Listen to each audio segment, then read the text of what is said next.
நண்பர்களுக்கு வணக்கம். இன்றைக்கி ஜெனீவாவில் பேச்சுவார்த்தை நடந்து முடிஞ்சிருக்கு. அது என்ன ஆச்சு, அமெரிக்கா என்ன சொல்லுது அப்படிங்கிற அந்த ஒரு செய்தி சொல்ல போகிறோம். அது இல்லாமல் ஈரானில் ஸ்டக்காக இருக்கக்கூடிய நம்ம இந்திய மாணவர்கள் அவங்க நம்ம இந்திய பிரதமருக்கு ஒரு கடிதம் எழுதியிருக்காங்க. அது பற்றின டீட்டெயில் நம்ம பேச போகிறோம். நான் கசாலி டிகோட்ஸ். இது சினிமா, உள்ளூர் அரசியல், உலக செய்திகள், சமுதாய கருத்துக்கள் அனைத்தையும் விருப்பு இல்லாமல், சார்பு இல்லாமல் தரவுகளோடு கொடுக்கக்கூடிய ஒரு சேனல். உங்கள் ஆதரவு லைக் பட்டனை கிளிக் செய்து சப்ஸ்கிரைப் செய்து நண்பர்களுக்கு பகிர்ந்து ஆதரவு தாருங்கள். நன்றி.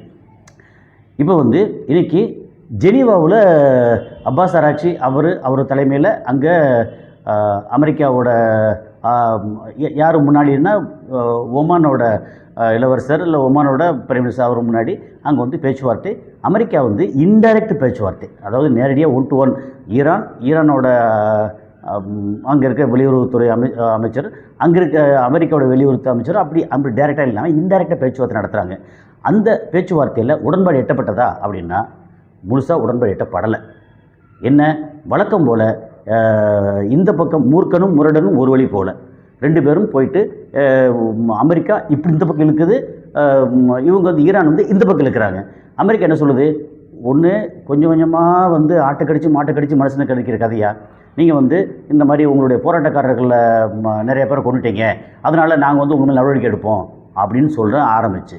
அதுக்கப்புறம் உள்ளே வரும்போது போராட்டக்காரர்கள் இல்லை, அவங்கள கலவரக்காரர்கள், அது வெளிநாட்டோட சதி, இது சிஐஏவாக இருக்கட்டும், மொசாடாக இருக்கட்டும், அல்லது M16 இவங்களோட ஆட்கள், அவங்க காசு கொடுத்து எல்லாம் ஏற்பாடு பண்ண ஆட்கள் அப்படின்னு சொல்லி சொன்னது ஓரளவு கொஞ்சம் கிட்டத்தட்ட புருவான ஒன்று.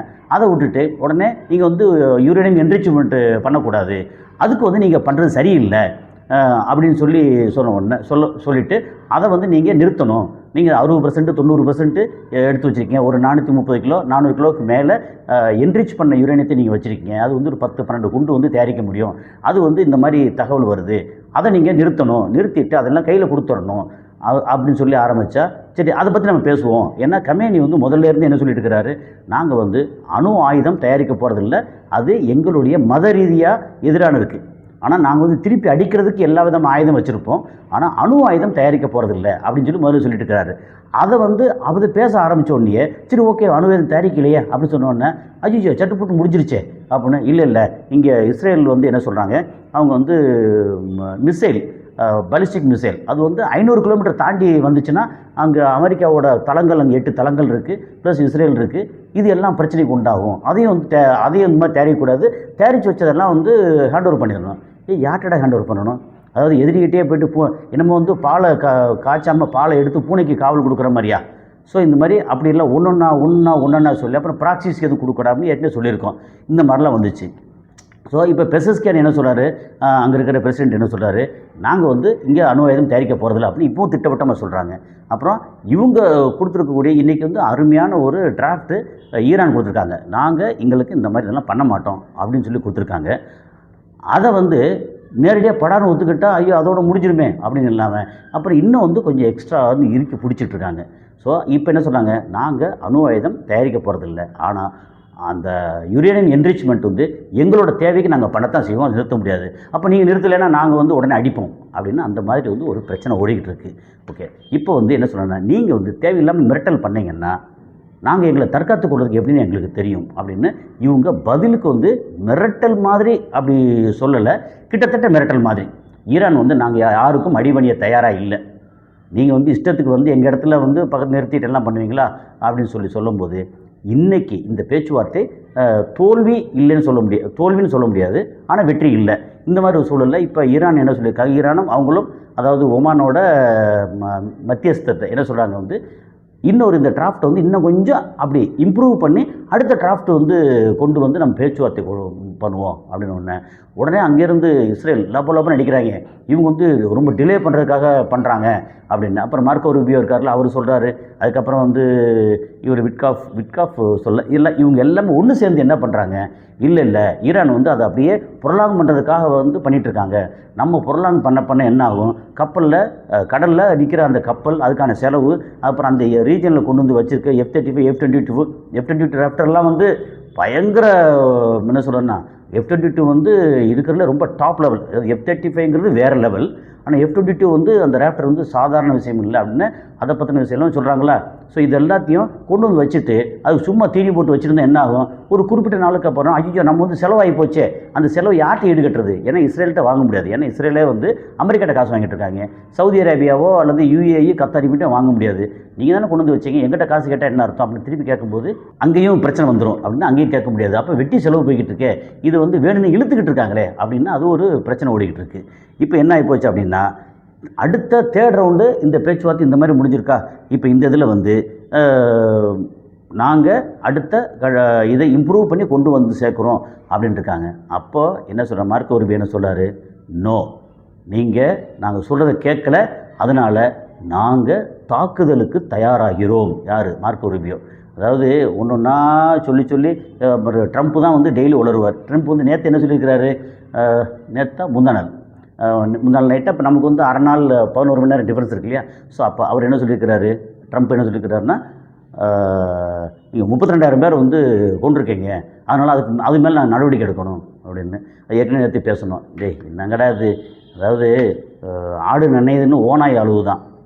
அதாவது இவங்களை வந்து இவங்க என்ன வகையில் சேர்க்குறது, உலகத்தில் இவங்க மட்டும்தான் இருக்காங்க, மற்றவங்கெல்லாம் அடிமையாக இருக்கணும் அப்படின்னு என்ன விஷயத்தில் பண்ணுறாங்க ஒன்றும் புரியலை. ஸோ இதில் வந்து இது பேசிகிட்டு இருக்கும்போதே நமக்கு வந்து ஒரு தகவல் நான் வந்து பார்க்கும்போது ஒரு இது என்ன வருதுன்னா, ஈரானில் படிச்சுக்கிட்டு இருக்க இந்திய மாணவர்கள், அந்த இந்திய மாணவர்கள் ரொம்ப முக்கியமாக மெடிக்கல் ஸ்டூடெண்ட்ஸ், அவங்க ரொம்ப ஸ்டக்காகி போயிருக்காங்க. என்னென்னா வர மார்ச் 5ஆம் தேதி மார்ச் 28ஆம் தேதி அங்கே யூனிவர்சிட்டி மெடிக்கல் எக்ஸாம் அனௌன்ஸ் பண்ணியிருக்காங்க. இப்போ பார்த்தா அங்கே இன்னும் அங்கங்கே போராட்டம் கலவரம் நடந்துக்கிட்டு இருக்குது. பெருசாக இல்லாட்ட கூட அங்கங்கே இருக்குது. இவங்களால் ஒழுங்காக படிக்க முடியல, காலேஜுக்கு போனாலும் அட்டெண்டன்ஸ் வேணும், போகலைன்னா அட்டெண்டன்ஸ் போயிடும் அப்படின்ற இடத்துல இப்போ என்ன சொல்லியிருக்காங்க, முந்தா நாள் 3 நாளைக்கு முன்னாடி இந்திய அரசு அங்கே இருக்கிற ஸ்டூடெண்ட்ஸோ விசிட்டர்ஸோ எல்லாருமே வந்து திரும்பி வந்துருங்க, ஈரானில் இருக்காதீங்க அப்படின்னு ஒரு அவசர செய்தியை அனுப்பிச்சாங்க. அப்போ அங்கே இருக்கிற ஒரு மாணவர் பிலால் பட்டு நினைக்கிறேன், அவர் மாணவர் என்ன சொல்கிறார் வந்து, நாங்கள் அங்கேருந்து இப்போ கிளம்பி வந்துட்டோம் அப்படின்னா எங்களுக்கு இந்த எக்ஸாம் வந்து கட் ஆயிரும். எக்ஸாம் கட் ஆயிடுச்சுன்னா இங்கே இந்தியன் மெடிக்கல் கவுன்சில் இருக்குது, அது வந்து எங்களை அக்செப்ட் பண்ணுமா, அப்புறம் அங்கே எக்ஸாம் எழுதலைன்னா நாங்கள் வந்து பாஸ் பண்ண முடியாது, இங்கே நாங்கள் தேடி இங்கே வரல அப்படின்னா எல்லாத்தையும் கிளம்பி வந்துருன்றாங்க.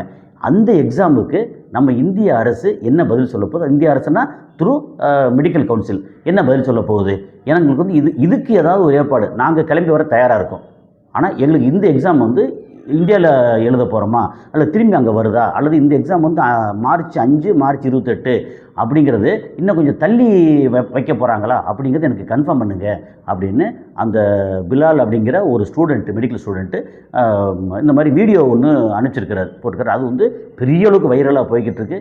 அது போக வந்து வேறு ஸ்டூடெண்ட்ஸ் எல்லாம் நிறையா அங்கங்கே வீடியோ வந்து போட ஆரம்பிச்சிருக்காங்க. ஸோ இதுக்கு இந்திய அரசு என்ன செய்ய போகுது, ஏன்னா இந்த ஒன்றிய அரசு என்ன செய்யுங்கிறது நம்ம ஏற்கனவே கொரோனா பீரியடில் பார்த்தோம்ல. இங்கேருந்து தமிழ்நாட்டில் லட்சக்கணக்கான பேர் கொரோனாவில் ஊரடங்கு இந்த மாதிரி லாக்டவுன் வந்த உடனே இங்கே மக்கள் பீகாருக்கும் ஒரிசாவுக்கும் யூபிக்கும் மத்திய பிரதேசத்துக்கும் கொஞ்சம் ராஜஸ்தானுக்கும் அங்கே வந்து திரும்பி போகணும். ட்ரெயின் இல்லை, பஸ் இல்லை, ட்ரெயின் இல்லை, லாரி இல்லை, மொத்த இந்தியாவும் லாக்டவுனு. ரோட்டில் எதுவுமே போகக்கூடாது, ஏன்னா எது போனாலும் அந்த வைரஸ் வந்து பாஞ்சு கடிச்சிரும் அப்படின்னு சொல்லி அவங்க வந்து ஸ்டாப் பண்ணிட்டாங்களா. ஆனால் இங்கே வந்து வேலை கொடுக்க முடியாது, இருக்க முடியாது. அப்போ இங்கேருந்து ஊருக்கு போகணும். ஊருக்கு போகிறதுக்கு எத்தனை 1000 கிலோமீட்டர் இந்த மக்கள் நடந்து போனாங்கல்ல. அவங்களுக்கு ஏதாவது இப்போ ட்ரெயினில் வந்து கிளம்பி போகிறாங்கன்னா ட்ரெயின் டிக்கெட்டுக்கு வழி இல்லை, ஏன்னா அந்த டைமில் காசு வேறு பிரச்சனை.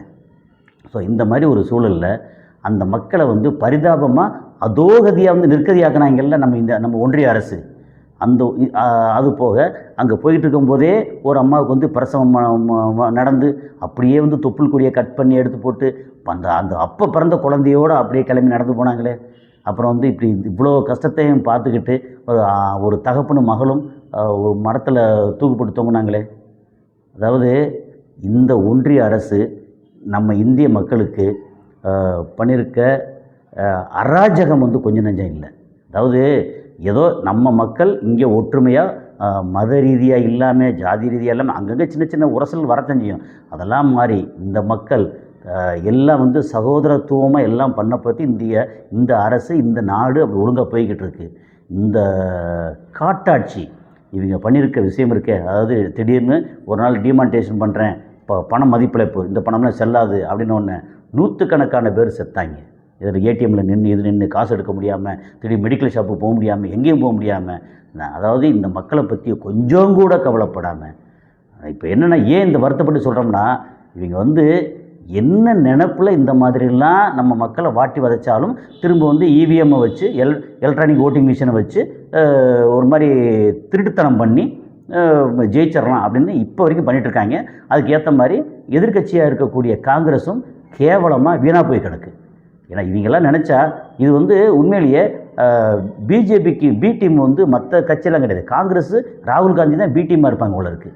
அவ்வளோ கேவலமாக நடந்துக்கிட்டு இருக்காங்க. ஸோ இந்த ஒன்றிய அரசு இன்றைக்கி அங்கே ஈரான்லேருந்து வெளியே வந்துரு அப்படின்னாங்கன்னா அந்த எக்ஸாமுக்கு அதுக்கு ஏதாவது அங்கே பேசுகிறாங்களா, அந்த யூனிவர்சிட்டியில் பேசுகிறாங்களா, இல்லை நம்ம வந்து இங்கே இருக்கக்கூடிய இந்தியன் மெடிக்கல் கவுன்சில் நீங்கள் அங்கே எழுதாட்ட பரவாயில்ல இங்கே வந்து எழுதிக்கொண்டு சொல்ல போகிறாங்களா?